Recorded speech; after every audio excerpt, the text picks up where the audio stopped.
first of all, Chris mentioned that we have a 1% achievement rate right now. That includes women, veteran, and minority-owned firms, which is kind of sad. But I do need to tell you, on that 1% achievement, it includes, it does not include P-card, which is all of our purchases through credit cards. So if you take away that, that's a lot of money. But even if we added that, which we kind of did some numbers on it, I believe that would double our numbers up to 2%. Okay, so that's good. Ooh, okay. So then, the next item is subcontracting. So subcontracting is a big deal because a lot of you guys are hired not for DVE but through the state as a second tier firm. And we cannot capture that right now. So if we did add that, where would our numbers be? That's what we're trying to add now, and we're trying to work on that and figure out a way to do that. I'm doing a test with 2 departments. So currently we changed our way that we report out our numbers.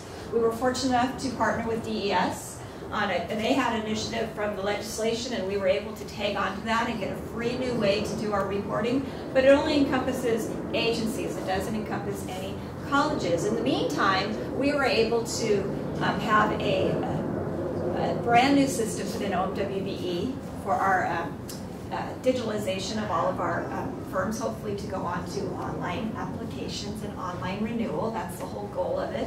But the first part was we were able to digitalize all of our records, and during that we got a brand new computer system, so we were able to mirror the same system that DES put in place and at least get numbers for colleges. So I'm working with L&I and WashDOT to try to see if we can, OMWBE can capture their second tier with a click of a button. So that might be helpful. We're going to be on a trial phase on that, see if it works out, and see if we can get where our actual numbers are. Because I think they're better than 1%, but they're certainly not 21%. And that's 10% minority, 6% women, 5% veterans. So that's the first part, okay? So I have to disclose that every time I speak because I think it's important, but I think even if we added that, we might be at 4%. I think that's the best number scenario. So with that, how are we gonna get better? That's what you all wanna know. So the first thing, I'm gonna go through our goals. We are, as an office and as the, I guess, holder, voluntold, I always say, I was asked to be the, I guess, owner of Results Washington, which Chris brought up, which was bringing up our minority usage from up to 21%. And actually, I'm kind of glad to have this, just like I was kind of glad to go to OMWBE. When you start at the bottom of something, there's only one way you can go. So it's a great place to be. We're at the very bottom. We can only go upwards. So no matter what we do, it's going to be a great accomplishment, and I'm really excited about that. So the first thing we're going to do is we want to make sure we have certified firms in our database that the state can use. So we're doing targeted outreach with Sound Transit, with Lighted, with Skanska, with anybody that wants to do it with us. I think we did one with STP, that actually targets non-certified firms so that they can do business with the state. And a couple of them, it's been also DVE outreach, but on this, the governor's goal, we're talking about state goals. So that's exciting. So our goal is to have a 30% increase over what we certified last year. The last I checked, we were just under 30% because it's summertime and we slack off a little bit on certification. We've been asking and doing these classes. We've done 28 classes so far with different entities, which is really exciting. City of Seattle, Tacoma, we've been all over the place. Eastern Washington. Our goal was to complete 45 before the end of the year, and we will make that goal as far as certification classes, and we should make our 30%. So our first goal is exciting. We're already accomplishing it, and we're working on it. So the second goal, which is really interesting, is to visit with each college and state agency. And I don't want to visit with the directors. I would like them to be in the room. But more important is the Farrells, who's in the back room from DES, who's in charge of the procurement for their agency.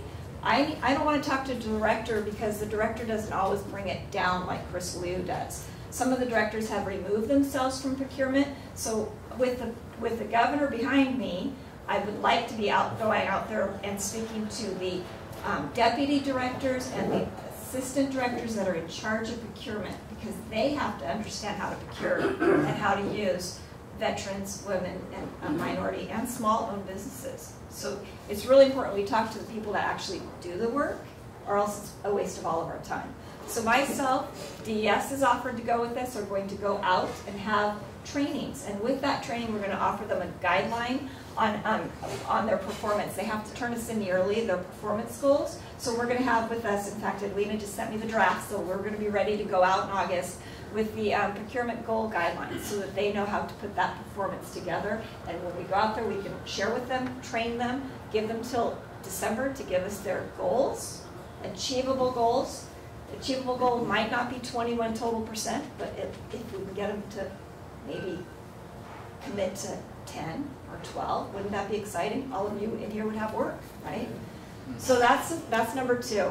The next one is to reach out. Now, this is kind of funny because, and I kept this because I like to tell this story. When we were first putting this together, we thought, wouldn't it be great to go to the top 15, 20 agencies that are doing really good? We can see what they're doing right. Well, there's 3 of us out of more than 60. We have and I hope our agency does a good job. Our agency procures at 38% minority or veteran or women-owned business. That's exciting, but of course we only have a $4 million budget, so that's really easy to do, and we can manage that budget easily. On the other hand, L&I, they have a 17.1% procurement rate for veteran minority and women-owned business. 17. So we've already met with them to find out what they're doing right. And the next one is Department of Retirement Systems. They have an 8% total. The rest are all under 4.5. So I don't want to meet with them because they're not doing it right. So we're going to meet. We're already putting together. We're going to meet with Department of Retirement Services, and after meeting with L&I, because they wanted to meet with us because they didn't know what they were doing right. They're like, I don't know. You keep pulling us out. We don't even know what we're doing right. It's all about their culture. It's all about that they know that this is the right thing to do. They know it's the right thing to do to use small businesses. They know to look for minority, veteran, and women-owned businesses while they're procuring. They just have it down. It's their culture. They train it. The other thing they do is they make sure they advertise to everybody. And like Chris said, they give everybody the amount of time they need to fill the forms in. Like Chris said, they're changing an STP. So this is all good information that we were able to utilize, pull in, and that's part of our training that I talked about earlier. So we're going to go out and do that. We've kind of already done it, even the goal is later. We're also collaborating with DES to help give input on the model plan that they're creating, and which is really exciting because DES is really working. Thankfully, Chris went there. That was a real good blessing for all of us because Chris is there.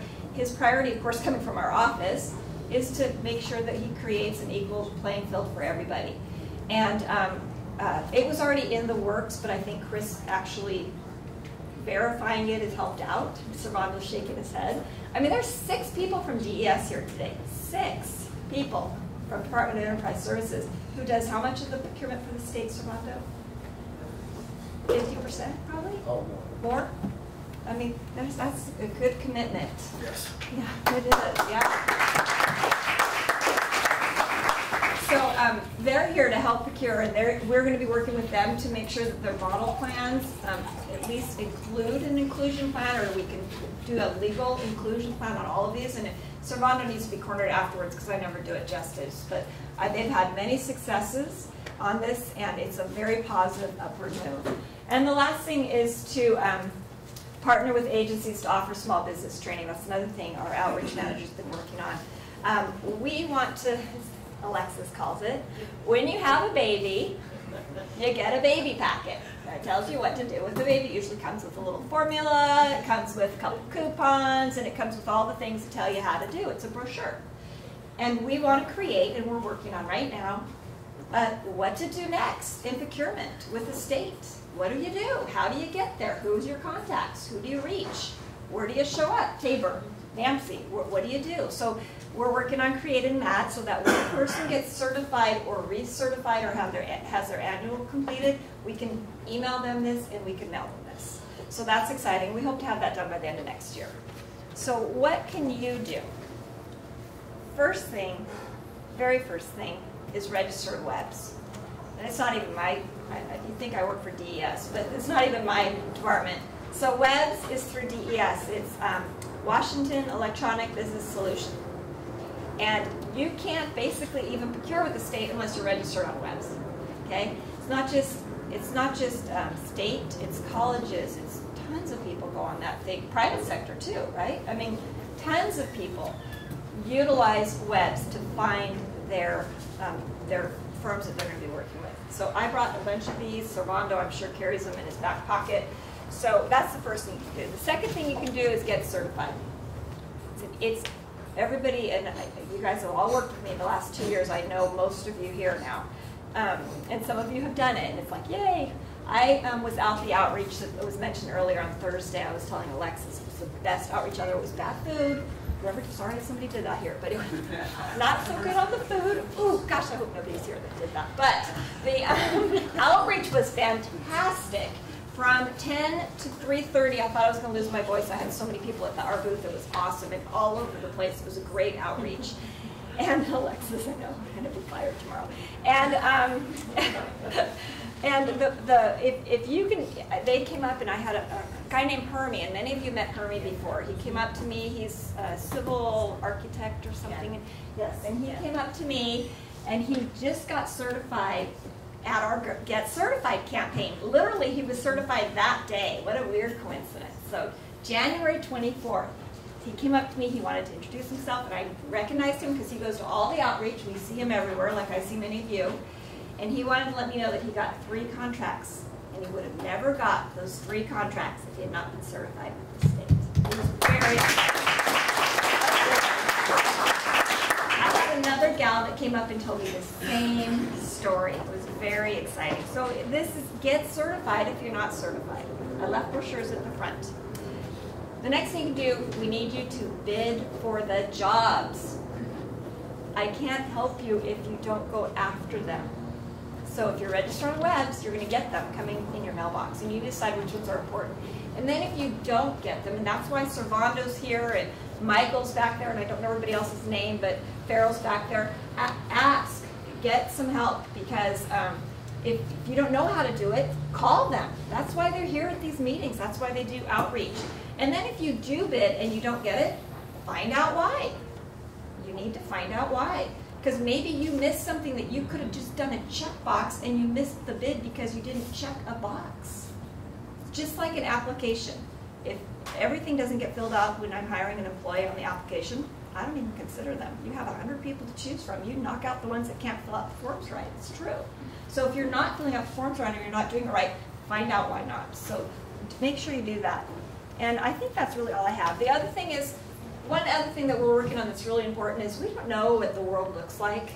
At the Department of Revenue, we don't collect information to find out whether they're minority-owned, whether you're a veteran-owned, whether you're a woman-owned, we don't find any of that information out. So we've been working with the governor's office to find out if Department of Revenue can actually ask that question. Well, we know they can ask it, but if their computers can ask the question and get that information, they can literally, we've been working with them because they can get that information during tax season in January.